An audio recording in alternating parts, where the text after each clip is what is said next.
AGEAS vous présente la revue de presse de Jean-Pierre Corbel.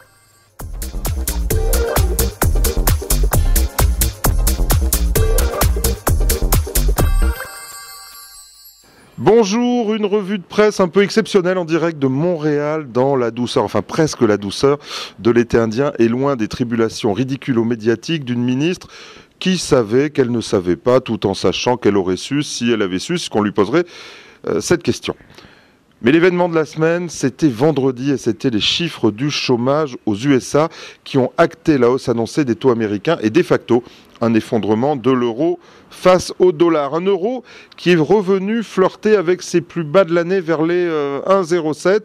Et regardez cet article de Capital, selon plusieurs grandes banques, et non des moindres, comme de Deutsche Bank ou Goldman Sachs, la parité pourrait perdre beaucoup de terrain sur les prochaines années.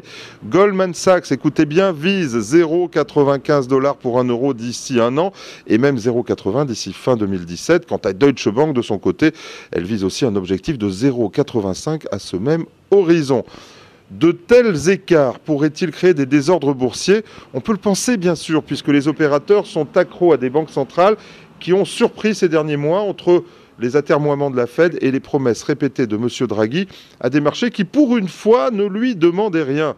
Sur le sujet, écoutez Éric Bertrand de CPRM, c'était chez nos amis de BFM.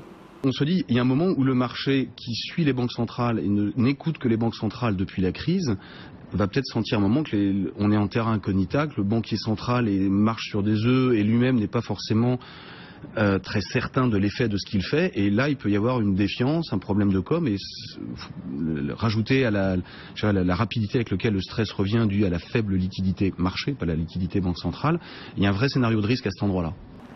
Allez, je m'arrête de bouger, ça va vous donner le mal de mer. Et effectivement, les marchés ont montré vendredi qu'ils pouvaient douter. Regardez cet article dans Les Échos. Les trop bons chiffres de l'emploi aux États-Unis ont été à l'origine d'une extrême volatilité. Près de 100 points séparent le plus haut du plus bas du CAC 40 sur la même journée. Le CAC 40 qui a été également secoué par Sanofi. Et ce même CAC qui parvient à grignoter sur la journée 0,08%, autant dire rien. Et il n'est toujours pas parvenu à repasser vendredi dernier la barre des 5000 points.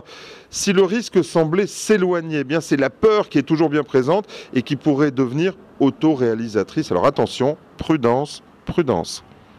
Côté fiscalité, de nombreuses voix se sont élevées cette semaine suite aux couacs fiscaux du gouvernement.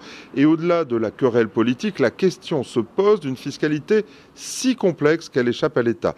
Après ça, comment expliquer aux Français que nul n'est censé ignorer la loi? Sur le sujet, écoutez Jean-Marc Daniel, c'était toujours sur BFM. Il y a quand même normalement un principe fondamental dans toute société organisée, c'est que nul n'est censé ignorer la loi, alors que les particuliers ont quelquefois du mal, mais même le gouvernement maintenant ignore la loi. Ils ne savent même plus dans quel environnement juridique ils agissent, ils ne savent plus exactement ce qui se passe dans les décisions qui ont été prises par eux ou par leurs prédécesseurs. Le deuxième élément que je trouve assez frappant, c'est qu'effectivement, à chaque fois qu'on veut baisser un impôt, on répond par l'augmentation de notre impôt. C'est-à-dire que l'incapacité à laquelle on est arrivé de baisser la dépense publique est de nouveau manifeste. Allez, je vais prolonger par un coup de gueule sur une brève passée quasi inaperçue cette semaine. Alors regardez cet article sur RTL.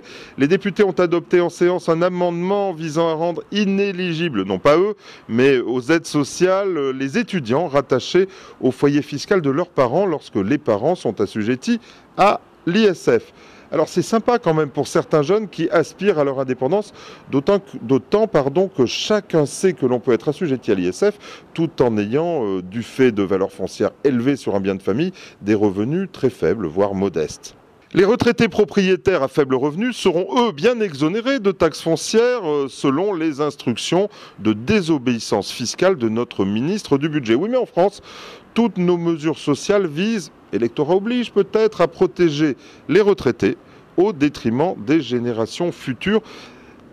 Ça méritait bien un coup de gueule quand même, non ? Allez, je passe du coq à l'âne, bien que je ne sais pas qui peut être le coq et qui peut être l'âne. On vient dans le monde de la gestion de patrimoine et comme chaque semaine, eh bien, je suis allé faire un tour sur les sites de mes amis de Cantalis. Et là, regardez, un tableau relativement intéressant en tout cas étonnant, les meilleures performances des fonds, toutes catégories confondues. Et là, entre des fonds Russie ou des fonds Corée ou encore des ETF à effet de levier, eh bien vous retrouverez deux fonds très connus des CGPI, à commencer par l'incroyable H2O multistratégie avec une performance year to date de plus de 37%. Alors là, chapeau bas. Et aussi, plus étonnant, FCP, mon PEA PME, qui va chercher des pépites small caps et qui va trouver une performance cette année de 34%, year to date toujours, qui dit mieux. On en profite pour saluer de la belle province l'ami Jean-Pierre Gaillard, toujours au top de sa forme. Et on finit par un juste pour rire, une fois n'est pas coutume, avec notre président, très apprécié ici au Québec et qui semble pour le moins habité par sa fonction. Si ça n'était pas sa fonction, ça serait inquiétant. Regardez le petit journal. Une image intéressante, séance photo. Et le président répète dans sa tête quelque chose. On ne sait pas quoi, mais ils sont plusieurs dans cette tête. Regardez.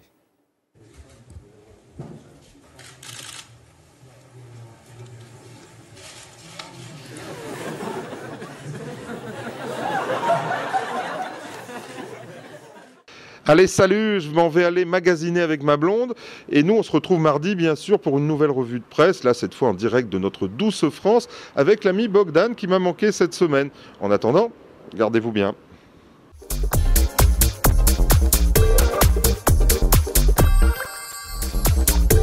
La revue de presse Club Patrimoine vous a été présentée par AGEAS.